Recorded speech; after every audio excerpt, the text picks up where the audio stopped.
여러분 반갑습니다. 네, 해피 뉴 이어. 네, 우리 옆에 사람 보면서 한번 해피 뉴 이어 한번 해보겠습니다. 네, 이제 이제 얼마 안 남았네요. 네, 오늘이 2023년도에 마지막 날이면서 또 동시에 마지막 주일입니다. 한 해를 돌아보면 하나님께서 은혜 가운데 인도하여 주셨고 또 섬세하게 보살펴 주신 참 하나님 너무 감사한 마음이 들지 않을 수 없습니다.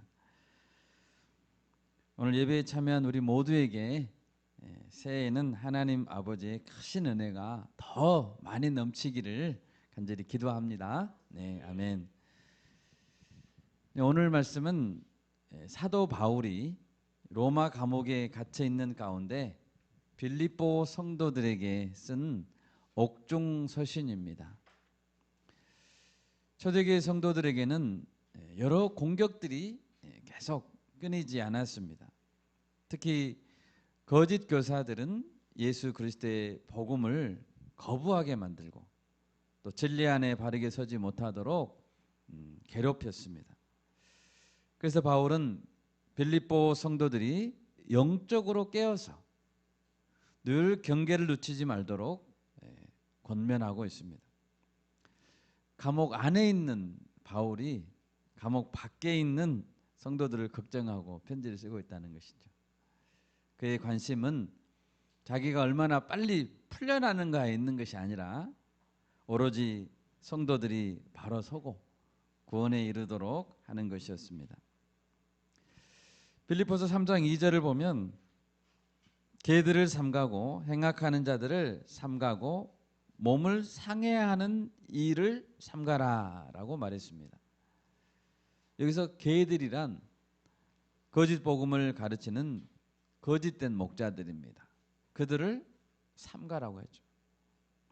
또 몸을 상하게 한다는 것은 칼로 살을 베어내는 할례 행위를 말하고 있습니다. 거짓 목자들은 율법을 지켜야 된다, 할례를 받아야 된다, 그 필요성을 가르치면서 십자가의 공로를 희석시키려는 악한 자들이었습니다. 이처럼 거짓 교사들은 육체적인 것들, 혈통이나 율법 준수를 신뢰했지만 바울은 육체적인 것을 신뢰하지 않았습니다. 바울도 육체적으로 말하자면 뽐낼 수 있는 많은 조건들이 있었습니다. 그러나 바울은 그 육체적인 것들을 모두 의지하지 않았습니다. 왜냐하면 육체적인 것들 또 인본주의적인 노력들로는 구원을 얻을 수 없기 때문입니다. 우리 3장 7절과 8절 말씀을 한 목소리로 한번 같이 읽으면 좋겠습니다. 3장 7절 8절.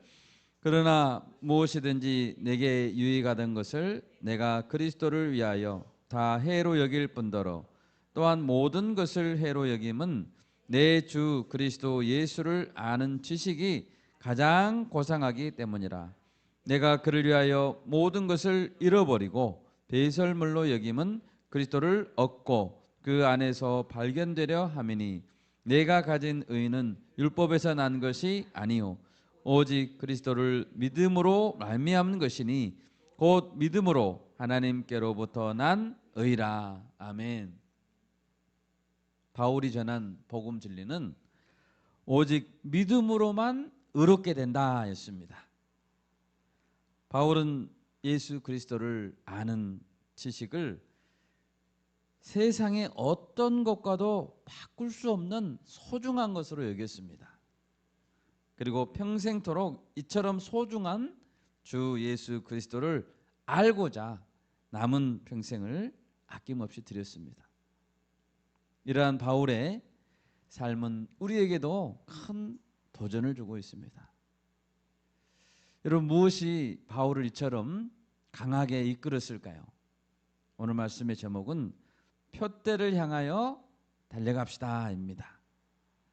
사도 바울의 삶의 자세를 보면서 새해에는 우리도 더욱 바울과 같이 영적 승리의 삶을 살 수 있기를 바랍니다. 아멘. 오늘 첫 번째로 바울에겐 인생의 표대가 뚜렷하게 있었다는 것입니다. 인생의 목표가. 인생의 목표가 없는 자들은 살아야 할 의미를 잃어버린 어리석은 자들이죠. 바울의 인생의 최종 목표점은 무엇이었을까요? 12절을 보십시오. 내가 이미 얻었다 함도 아니요 온전히 이루었다 함도 아니라 오직 내가 그리스도 예수께 잡힌 바 된 그것을 잡으려고 달려가노라 했습니다. 그는 과거에 이루었던 일을 돌아보지 않고 앞을 향해 뭔가를 붙잡기 위해 계속 달려가겠다라고 말합니다. 여러분, 우리가 알다시피 사도 바울은 많은 것을 이미 이룬 자였습니다. 먼저 바울은 로마 감옥에 갇히기 전에, 지금 갇혀 있다고 했죠. 갇히기 전에 지난 10년 이상 1, 2, 3차 전도 여행을 통해서 수많은 교회들을 세운 탁월한 목회적인 성과를 이루었던 것입니다. 3차 전도 여행까지 하고 거의 끝마칠 무렵에 바울은 로마에 있는 성도들에게 로마서를 썼습니다. 로마서 15장 23절, 여기서 바울은 이렇게 말하고 있습니다. 이제 이 지방에 일할 곳이 없고 또 여러 해 전부터 언제든지 서바나로 갈 때에 너희에게 가기를 바라고 있었으니 라고 썼습니다. 1, 2, 3차 전도여행을 거의 마쳤을 때 이제 이 지방에는 일할 것이 없다. 이 지방에 더 이상 일할 곳이 없다는 말은 지중해를 중심으로 동쪽 지방을 중심으로 바울이 활동했거든요. 동쪽 지방을 중심으로 하는 지금의 터키 그리고 그리스 지방에는 중요한 거점 도시마다 교회가 이미 개척된 상태였다는 것입니다.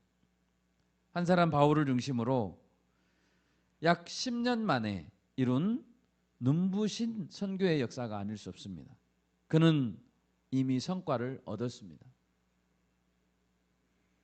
또한 바울은 교리적으로 온전히 완성을 이룬 자였습니다.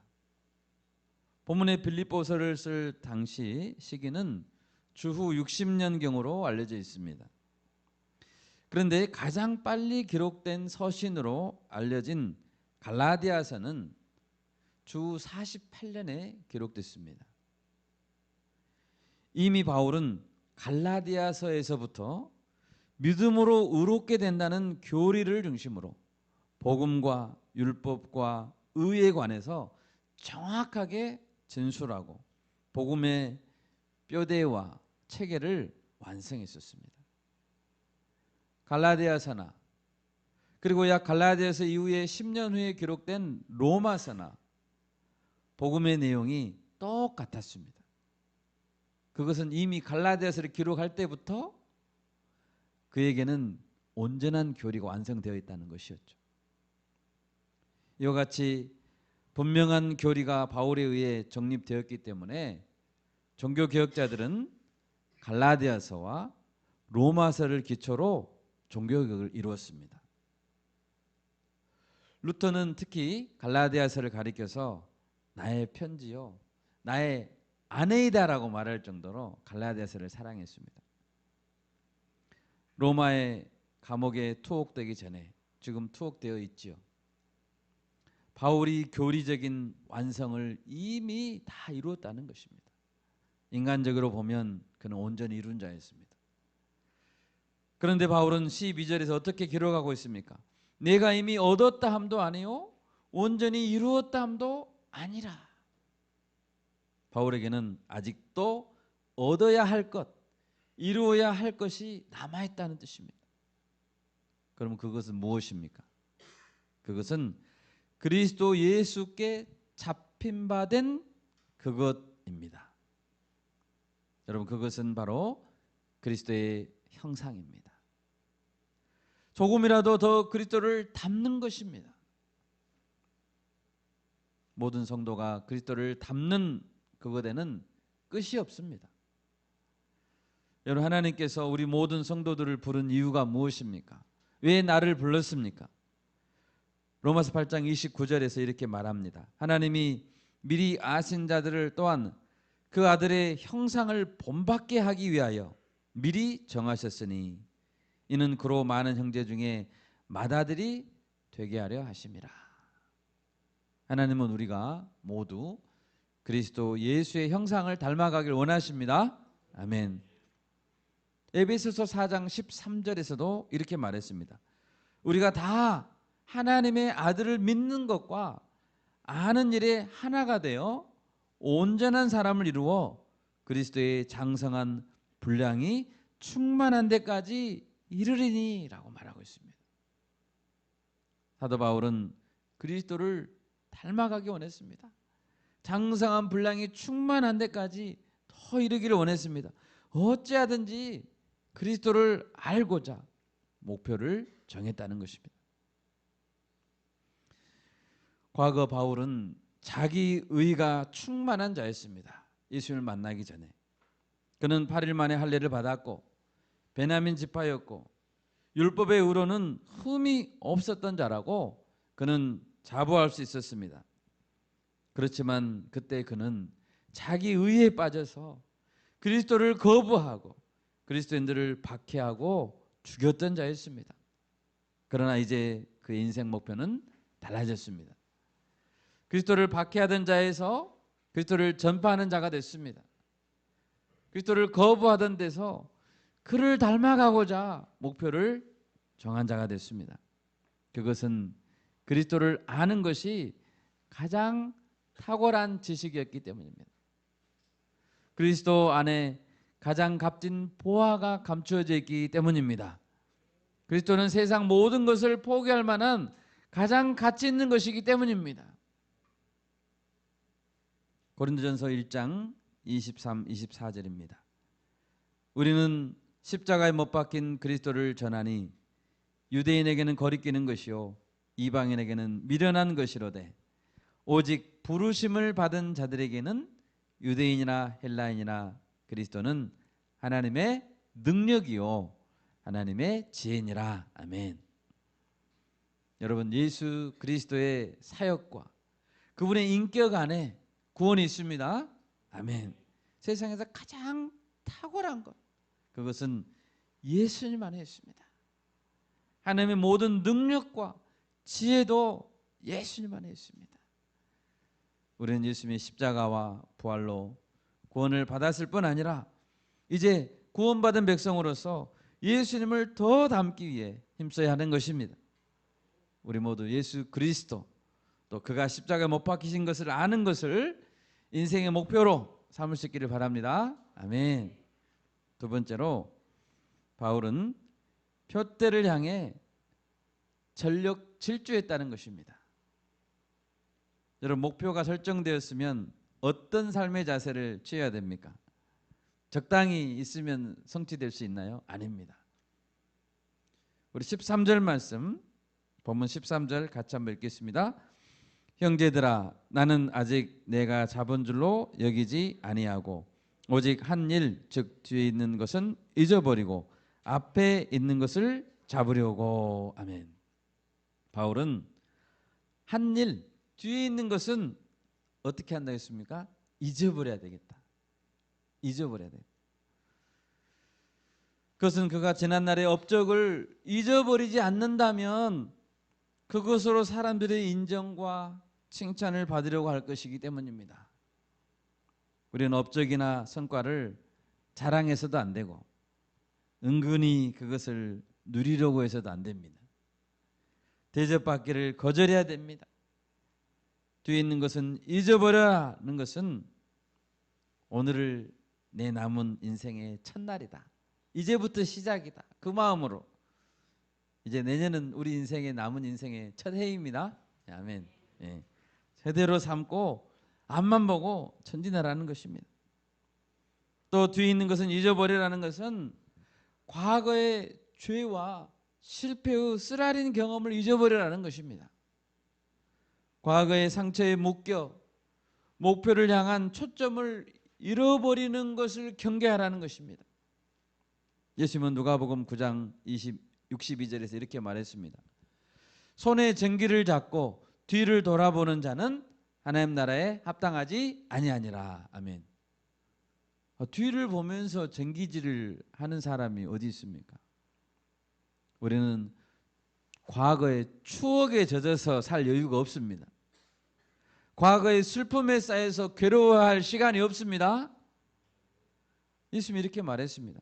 이르시되 추수할 것은 많되 일꾼이 적으니 그러므로 추수하는 주인에게 청하여 추수할 일꾼들을 보내주셔서 하라. 추수할 것이 많다고요? 적다고요? 많다고요. 일이 많습니다. 우리에게는. 일꾼들은 여유를 부릴 틈이 없습니다. 일꾼들은 오늘 해야 될 일에 집중해야 됩니다. 여러분, 쓰라린 과거의 상처 잊어버리세요. 네, 아멘. 거기에 매여 있지 마십시오. 14절에 보면 또 바울은 하나님이 위에서 부르신 부름의 상을 위하여 달려가노라 라고 했습니다. 12절에서도 내가 그리스도 예수께 잡힌 바 된 그것을 잡으려고 달려가노라 했습니다. 사도 바울은 달리는 걸 좋아하는 것 같아요. 네. 달려가노라. 걸어가노라 라고 말하지 않고 달려가노라 했습니다. 달려가는 것은 천천히 유람하면서 쉬엄쉬엄 가는 것이 아닙니다. 사도 바울이 사용한 이 달려간다의 단어는 모든 근육을 총동원해서 공격적이고 활력에 차서 달리는 모습을 묘사하는 단어라고 합니다. 한마디로 전력 질주입니다. 여러분 TV에서 보면 동물의 왕국 보면 아프리카 평원에서 먹잇감을 잡기 위해서 사자가 어떻게 합니까? 쉬엄쉬엄 갑니까? 아닙니다. 전력 질주합니다. 치타는 엄청 빠르잖아요. 온 힘을 다해서 죽을 똥 살 똥하고 달려가면 그래야지 먹잇감을 잡을 수 있잖아요. 저 먹잇감을 놓치면 나는 며칠간 굶어 죽는다. 이런 마음으로 온 힘을 다해 쫓아가는 모습이 전력 질주입니다. 여러분 사도 바울은 지금 전력 질주하고 있다는 거예요. 우리는 그렇게 하고 있습니까, 여러분? 아니면 쉬엄쉬엄 오늘 못하면 내일 하지. 이거는 전력 질주가 아닙니다. 100m 달리기 하는 선수들 보십시오. 얼마나 근육이 좋습니까? 그 100m 달리기를 하면 전력을 다해 뜁니다. 그것이 전력 질주입니다. 여러분 우리는 하나님께 주시는 상을 얻기 위해 이처럼 달려가야 됩니다. 아멘. 이처럼 달립시다. 전력을 다해서 공격적으로 최선을 다해서 달려갑시다. 11절에서 보면 어떻게 해서든지라는 단어를 썼습니다. 어떻게 해서든지 죽은 자 가운데서 부활에 이르려 한다. 사도 바울이 어떻게 해서든지 전력 질주하면 우리는 어떻게 해야 되겠어요? 우리는 얼마나 더 달려야 되겠습니까? 사도 바울이 전력 질주하는데. 히브리서 12장 1절 우리 같이 한번 찾아보겠습니다. 히브리서 12장 1절.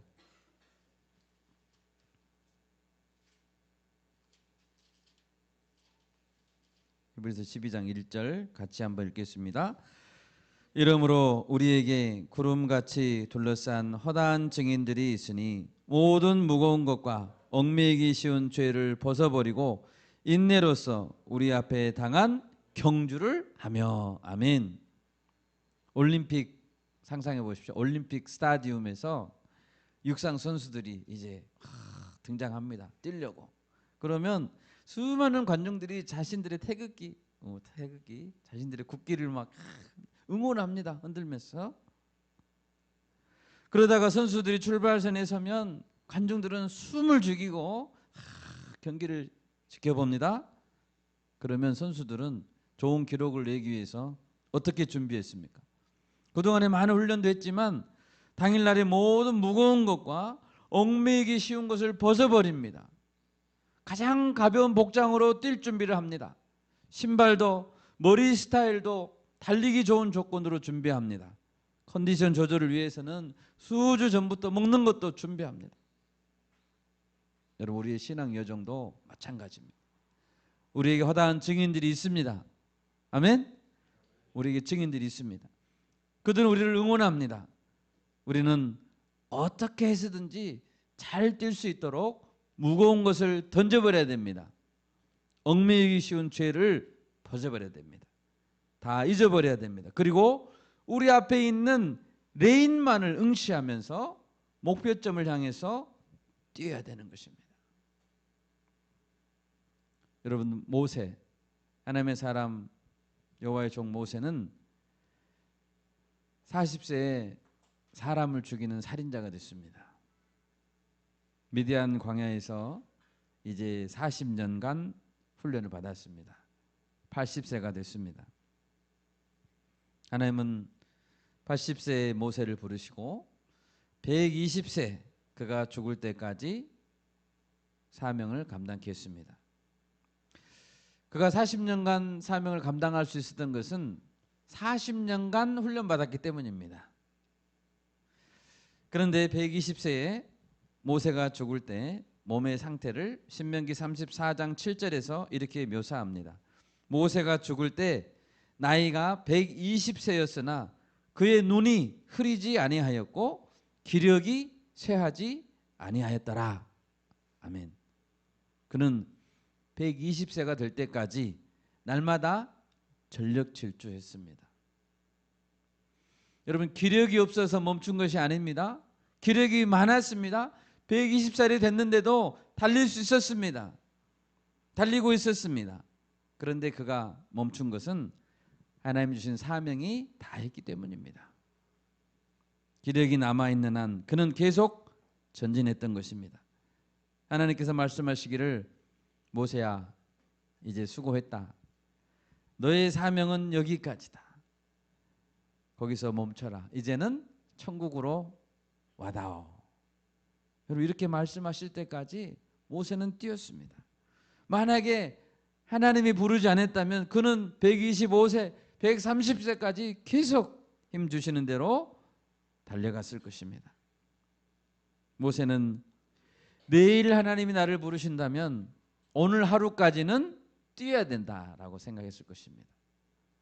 오늘 하루까지 백성들을 가르치고 오늘 자정까지 리더를 양육하는 성경 공부를 하고, 아멘?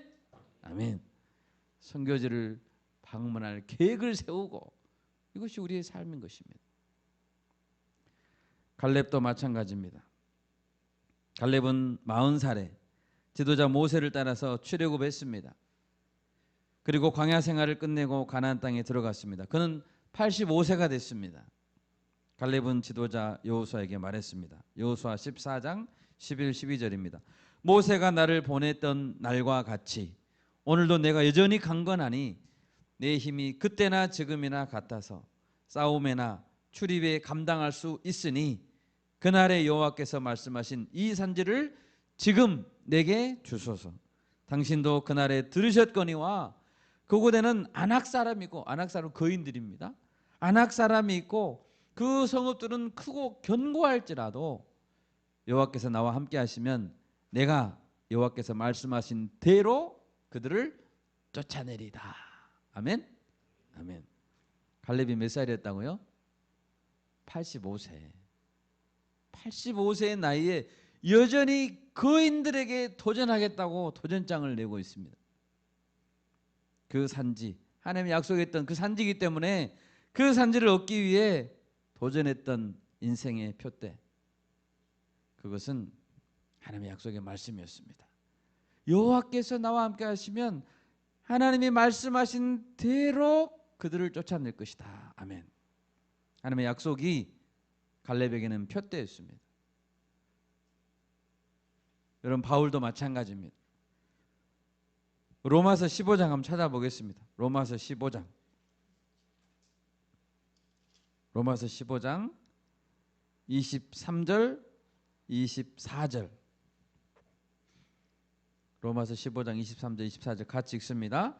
이제는 이 지방에 일할 곳이 없고 또 여러 해 전부터 언제든지 서반으로 갈 때에 너희에게 가기를 바라고 있었으니 이는 지나가는 길에 너희를 보고 먼저 너희와 사귐으로 얼마간 기쁨을 가진 후에 너희가 그리로 보내주기를 바람이라. 아멘. 로마 교회 성도들이 서바나로 보내주기를 바라는 것이죠. 바울은 3차 전도 여행이 이제 끝났습니다. 로마서를 지금 기록할 당시에 거의 끝나갈 시점이 됐습니다. 고린도에 있었습니다. 그런데 그의 계획은 고린도에서 예루살렘으로 갔다가 그 다음에 로마로 가서 그리고 그 당시에 땅 끝이라고 알려진 스페인까지 가고자 했습니다. 지금 고린도에 있습니다. 지금 그리스에 있는 거예요. 예루살렘 갔다가 로마 갔다가 스페인까지 간다고 했는 것이죠. 언제부터 계획했다고요? 여러 해 전부터 계획했어요. 아마 지금 이 로마서를 쓸 당시에 바울의 나이는 50대 후반이라고 추정됩니다. 거의 60에 가까운 나이예요. 그런데 그가 나아가려고 했던 계획을 한번 보십시오. 여러분, 이 정도 나이가 되면 이제 계획을 그만해야 되지 않을까요? 계획은 그만하고 지금까지 많은 교회를 세웠으니까 이 교회에 가서 설교 한번 하고 또 저 교회에 가서 설교 한번 하고 개척은 그만두고 자신이 세운 교회들을 돌면서 양떼들을 보살피고 대접도 받고 시간도 보낼 수 있습니다. 그러나 그는 땅 끝을 향해 가고자 했습니다. 개척을 하려고 했다는 것이죠. 고린도에서 예루살렘까지는 1300km입니다. 예루살렘에서 로마까지는 2400km입니다. 그리고 로마에서 스페인까지는 1100km입니다. 합하면 약 5000km 됩니다. 여러분, 나이가 60에 가까운 사람이에요. 배를 타고 가는 거리, 배는 이제 타고 있으면 가니까. 근데 배를 안 타고 육로를 중간중간 이용해서 간다면 얼마나 많이 걸어야 되는 거예요? 건강의 위험, 강도의 위험, 무엇보다 자신을 죽이려고 하는 유대인들이 막 곳곳에 있거든요. 그 위협 속에서 이 거리를 가는데 아무렇지도 않게 이야기하고 있는 거예요. 지금 여러 해 전부터 언제든지 서바나로 갈 때 너에게 가기를 원하고 있었다. 난 갈 거야. 바울은 5년 후 계획, 10년 후 계획을 세웠습니다. 여러분, 사도 바울은 본문 17절에서 형제들아 너희는 함께 나를 본받는 자가 되라 라고 말했습니다. 여러분, 바울을 본받읍시다. 안주하지 맙시다. 계획을 세웁시다. 여러분도 할 수 있습니다. 여기 계신 분들 다 바울보다 젊은 것 같아요. 캠퍼스를 개척하고 아멘. 선교사님들을 향해 나아가서 함께 열방을 개척하는 일을 돕고 아멘. 그런 일을 우리 할 수 있기를 바랍니다. 내일 하나님께서 부르시면 내일 올라가면 됩니다. 오늘은 뭐 해야 됩니까? 오늘은 개척해야 된다는 거예요. 오늘은 거기서 영원한 안식 누리면 됩니다. 그때까지는 녹슬어서 없어지지 말고 닳아져서 없어질 수 있기를 바랍니다. 네, 아멘. 세 번째, 사도 바울은 하늘의 시민권을 자랑하라고 말하고 있습니다. 18절을 보십시오. 18절 같이 읽습니다. 내가 여러 번 너희에게 말하였거니와 이제도 눈물을 흘리며 말하노니 여러 사람들이 그리스도의 십자가의 원수로 행하느니라. 거짓 교사들 그리고 그들의 속임수에 빠져 넘어지는 성도들, 이들을 생각할 때마다 바울은 안타까워 눈물을 흘릴 수밖에 없었습니다. 그들이 그리스도의 십자가의 원수로 행하는 것이 안타까웠습니다. 여러분, 사탄은 처음부터 예수님이 십자가를 지지 못하도록 시험했습니다. 그리고 이제는 십자가의 복음을 무력화시키기 위해서 십자가 외에 다른 길이 보충적으로 필요하다고 속이고 있는 것입니다. 갈라디아서 6장에서 내게는 우리 주 예수 그리스도의 십자가 외에는 결코 자랑할 것이 없다라고 바울은 말했습니다. 바울은 오직 십자가에 못 박히신 예수님을 전했습니다. 십자가의 복음은 유대인들에게는 거리끼는 것이고 이방인 헬라인들에게는 미련하게 보이는 것입니다. 그러나 십자가가 헛되지 않기 위해 사도 바울은 현란한 지혜의 말로 전도하지 않았습니다. 자기의 것을 내세우면서 그것으로 전도하지 않았습니다. 다른 아무것도 자랑하지 않았습니다. 그는 십자가 복음을 증거했습니다. 예수님도 제자들에게 말했죠. 자기 십자가를 지고 나를 따라오라고 했습니다. 그런데 오늘날 교회 안팎에는 십자가는 필요 없다, 고난은 필요 없다라고 주장하는 자들이 많습니다. 여러분, 그런 자들의 마침은 무엇입니까? 멸망입니다. 그들의 신은 배라고 했습니다.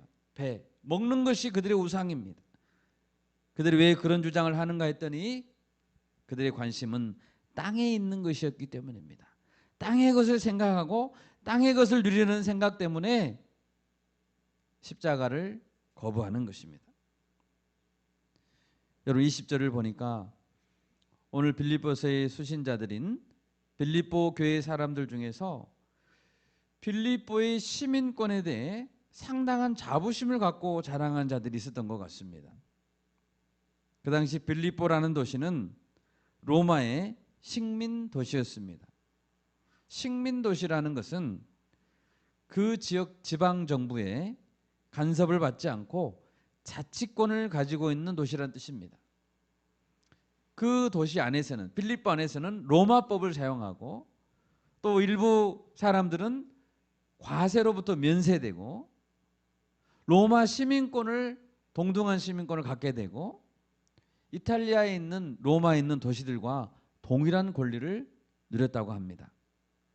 그들은 로마의 관습을 받아들였고 로마의 도시들을 모방해서 도시 정부를 세우고 시민적인 그 시민들의 자부심이 대단했다고 합니다. 그래서 사도 바울은 강력하게 말하는 것입니다. 여러분, 빌립보 교인 여러분, 빌립보 시민이라고 자랑하지 마십시오. 우리의 시민권은 하늘에 있는 것입니다. 여러분, 바울 자신도 로마의 시민권이 있었죠? 그렇지만 그것으로 자랑하지 않았습니다. 오히려 천국의 시민권을 자랑했습니다. 골로새서 3장 우리 같이 한번 읽어보겠습니다. 골로새서 3장 1절과 2절 같이 읽겠습니다. 골로새서 3장 1절과 2절. 그러므로 너희가 그리스도와 함께 다시 살리심을 받았으면 위의 것을 찾으라. 거기는 그리스도께서 하나님 우편에 앉아 계시느니라. 위의 것을 생각하고 땅의 것을 생각하지 말라. 아멘. 우리 가까운 양림동산에 그 선교사 묘지 가보면 묘비에 이 글귀가 쓰여 있는 묘비를 압니다. 거기 이렇게 쓰여 있습니다. 위의 것을 생각하고 땅의 것을 생각하지 말라. 선교사님들 여기까지 와서 이 땅에 묻힌 이유는 바로 이것 때문이죠. 여러분, 우리는 이 땅에 살고 있지만 이 땅에 속한 자들이 아닙니다. 아멘. 천국에 속한 자들임을 믿습니다. 아멘. 위의 것을 생각할 수 있기를 바랍니다. 이제 말씀을 맺고자 합니다. 바울은 많은 것을 이루었지만 그리스도께 잡힌 바 된 그것을 잡기 위해 날마다 전력 질주했습니다. 모든 이룬 것을 다 잊어버리고자 했습니다. 그리스도를 닮고자 했습니다.